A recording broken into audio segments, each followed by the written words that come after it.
That brings us then to our first panel. And this first panel is a panel filled with founding members and key partners of TfS. And our idea was to start off with a bit of a discussion. Each panel's got just 20 minutes, so we're going to be short and punchy.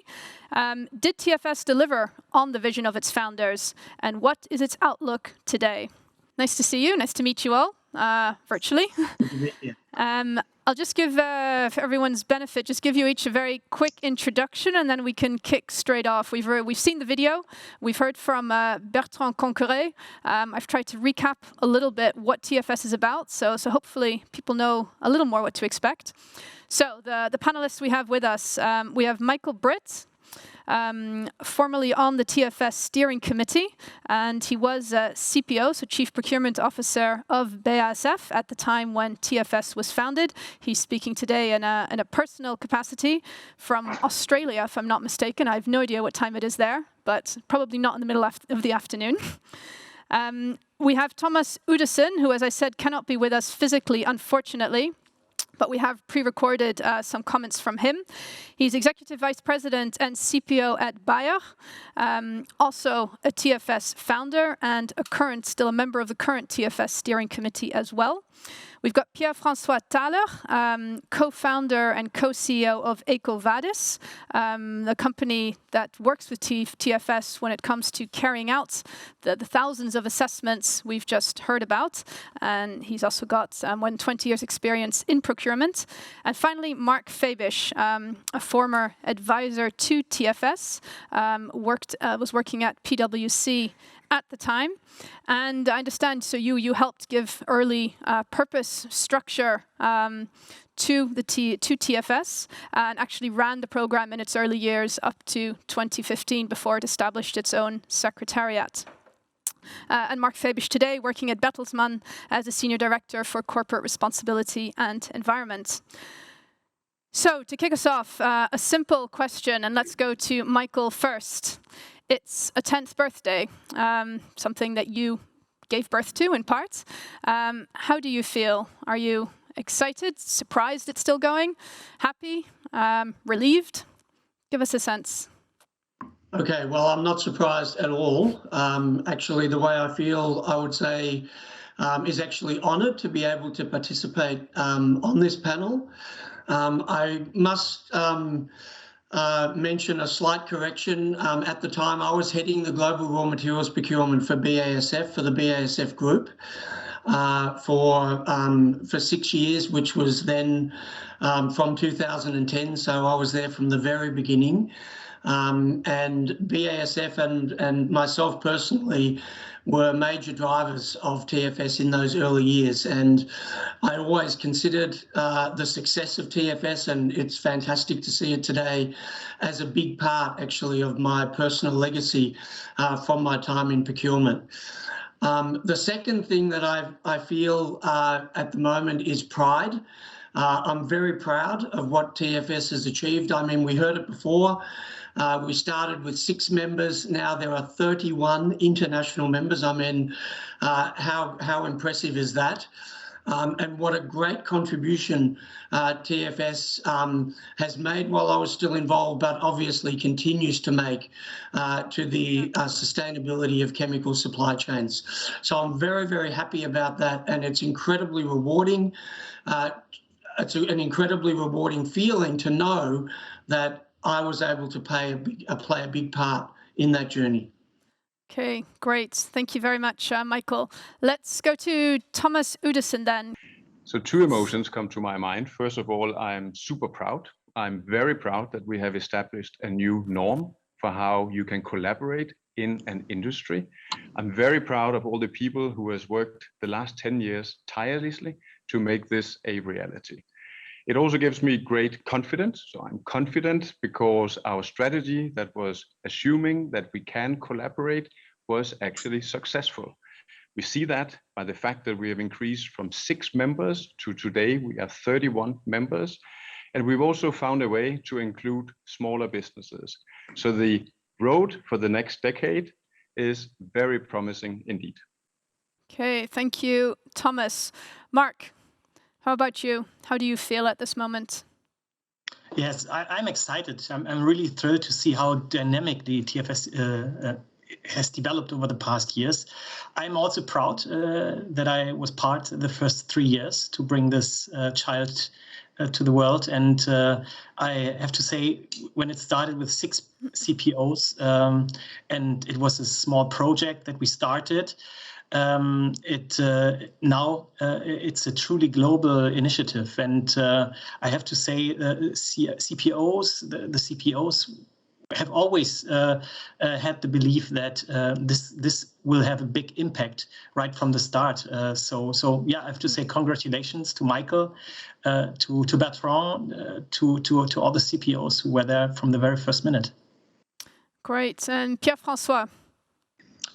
So I feel the same, but also very happy to meet old friends. And I think it's it's not been easy. It's been a human adventure also. And if I dare to say, I think it's we developed friendship in all this community of people who are developing this standard. And I also feel excited for the future. I think the most exciting part is this community of 15,000 businesses and the potential it has to drive the change we need to see in the years to come. So happy and excited. Okay, so let's get more concrete. How and why did 6 companies sit down in a room together and create TfS? Michael, can you kick us off on that? Yeah, sure. So, like it was mentioned actually in the beginning, it started really, it was born from an informal meeting discussion amongst a number of CPOs about best practice sharing. So, talking about what it is that we could, collectively do, all above board, of course, but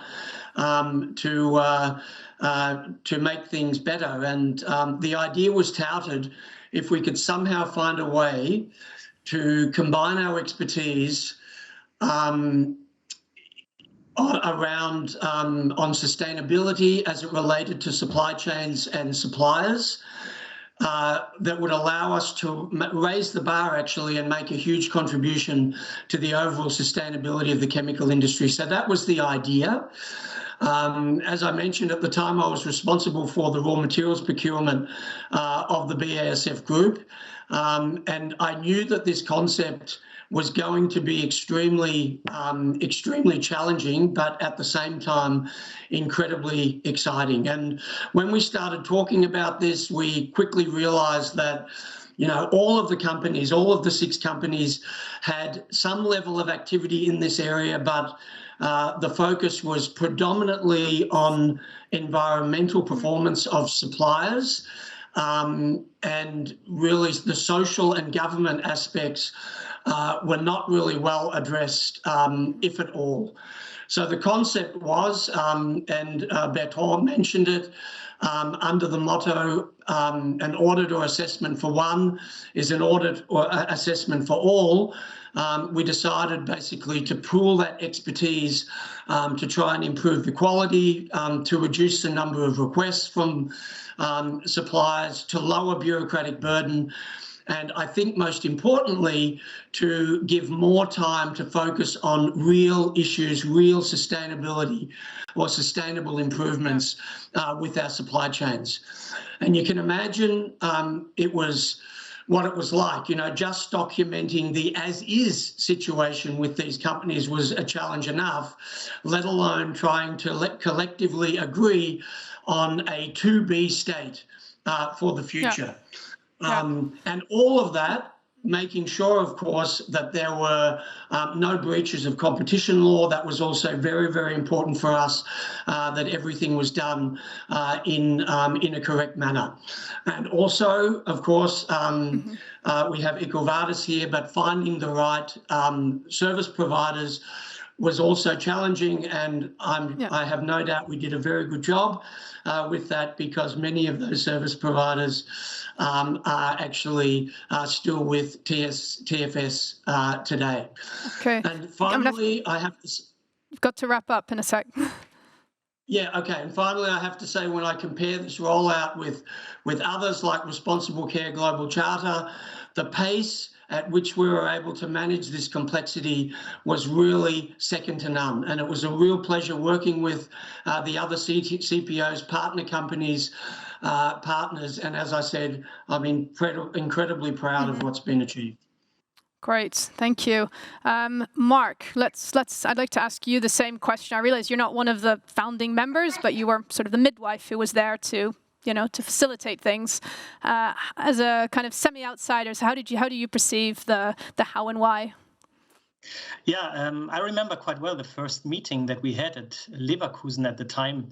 Rüdiger Eberhardt from Evonik, he invited Michael Werner and myself from PwC for a discussion about a potential collaboration. And Michael said there were so many questions in the room, and Bertrand as well, about competition law, about competition, about data sharing, about best practice sharing. So it was a very interesting discussion. But right from the start, there was so much passion in the room, so much motivation to collaborate that clearly right from the start, vision and leadership were key.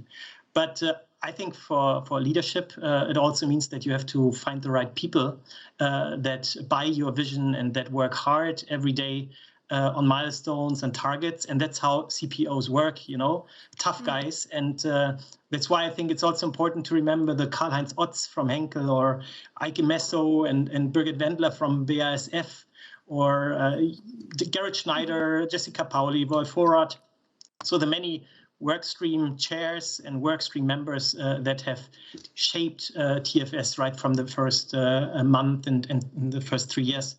It was amazing, the trust amongst these colleagues and their passion to drive collaboration. But let me conclude with what I think really TfS makes a different initiative that we see out there. A very different initiative is that right from the start and still today, it is owned by the procurement community. So it was never about reporting or making tick the boxes.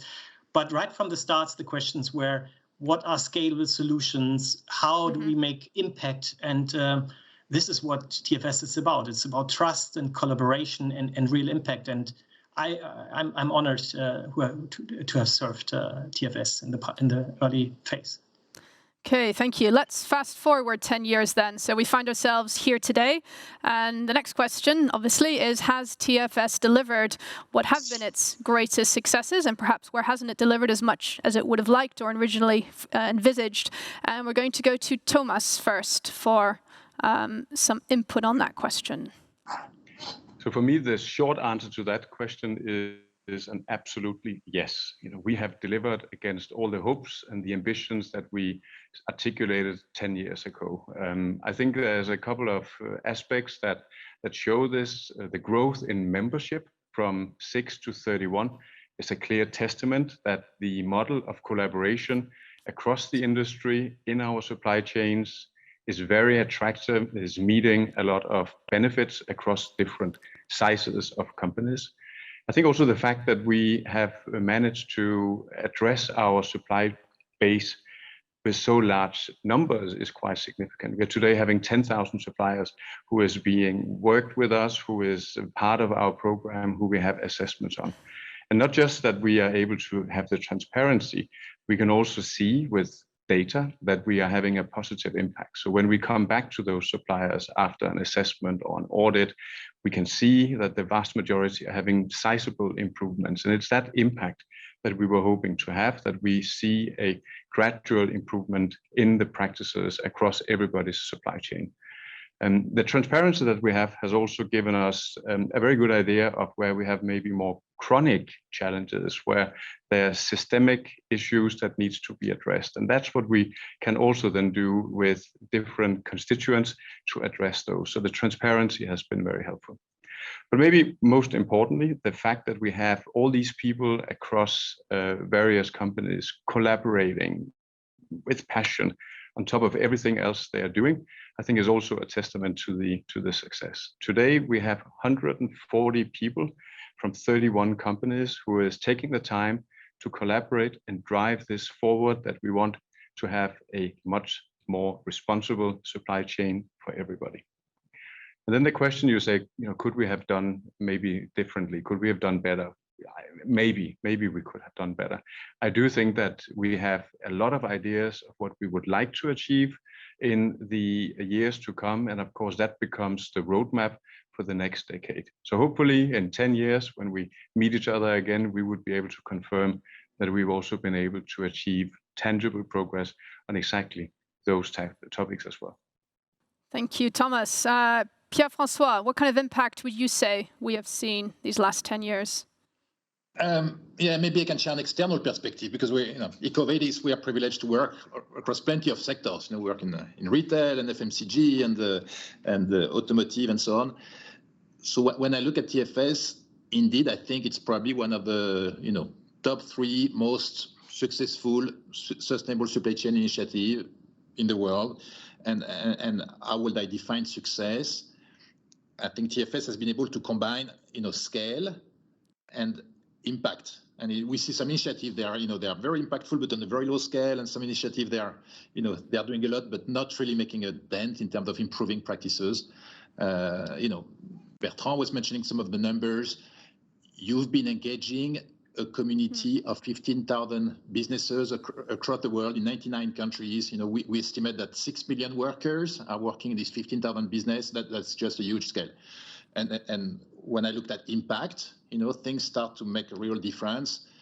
We see that 73% of those businesses have improved their practices, across different assessments. And when I look at very tangible things, we saw more than 600 businesses starting to source renewable energy, 259 starting to produce renewable energy, more than 1,000 companies starting to train their employees on diversity. So it's making a real difference. And how did you do that? I think it's a combination of having a very clear and simple vision from the leadership. Trying to keep the model simple, so it's scalable, and being bold and courageous in a number of aspects. Working with EcoVadis 4 years ago or 10 years ago was a bit of a bet. We're like a 50 people company, and it was very impressive for us also to be part of this journey. Okay, thank you. And I think the final question we're going to have time for in this part is, what is the next big challenge for the next 10 years? And once again, we'll kick off with Thomas. I think from my perspective, the biggest challenge for TfS, but in fact for all of us, is to make sure that the Sustainable Development Goals of United Nations, all 17 of them, will be delivered by 2030. That is a big job, and of course it requires activities on a whole magnitude of levers. One big one that of course is relevant for TfS members is, how do we really get towards a situation where we can decarbonize our economy? How do we fuel innovation, that we find solutions that are able to deliver value without compromising the CO2 footprint of all the players in that whole value chain? To do that, I think we absolutely need to work on the mindset, the behaviors of all of us as individuals, as citizens, as procurement professionals, as suppliers, but also as leaders across both the civil as well as the public society. So I personally think we are at the brink of probably the biggest change program in our history. And what we are doing as TfS is in many ways a lighthouse for what is possible of how companies and different constituents, regulators can actually collaborate into different new partnerships. With the challenge we have ahead of us, it's pretty clear to me that everybody will have to work together, and we need to find solutions jointly. It's not the time to look so much at differences. It's time to start looking at what is the commonalities, what are our common goals, and as far as I'm concerned, it is successful delivery of the UN SDGs. We've still got 8-9 years to go, so it's time to roll up the sleeves and get on with it. Thank you once again, Thomas. Pierre François, the final question. I think you're going to be the final panelist we put it to.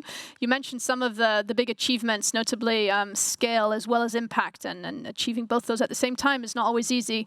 What for you is the biggest challenge looking ahead for the next decade? I think the biggest challenge is to leverage this incredible platform for change of those 15,000 businesses, and indeed to work with a set objective, with a set milestone. You know, when we started 10 years ago, the objective was to do as much as we could and you know, go as fast as possible in the first 10 years. The next 10 years are going to be different because now we know what the end game is. We indeed need to decarbonize. We indeed need to reach SDGs. So we can almost, you know, back engineer it and say, what do we need to do next year so that we have a chance to reach this milestone? And it means from it's a big change. It goes from instead of asking companies to improve, we need to ask companies to transform their business practices. And the platform is there, the community is there, but it's you know, huge, exciting change ahead. Okay, thank you very much. And I think we're going to have to leave it there. A big thank you to all three of you, plus Thomas, who I don't see live right now, but who was kind enough to provide us with his input up front. I hope that we see all of you again 10 years from now, and that we'll be looking back on an equally successful decade, perhaps even more successful. As you said, Pierre François and Bertrand had mentioned it earlier. It's about, well, Bertrand called it reinventing capitalism. It's about transformation rather than incremental improvement at this stage. And yes, we know the end game, the Sustainable Development Goals, net zero. That ultimately is the starting point. And indeed, we need to work backwards from that at this stage. So I would say thank you and see you in 10 years. Well, hopefully before, but see you at this kind of occasion in 10 years' time. Thank you. Thank you very much.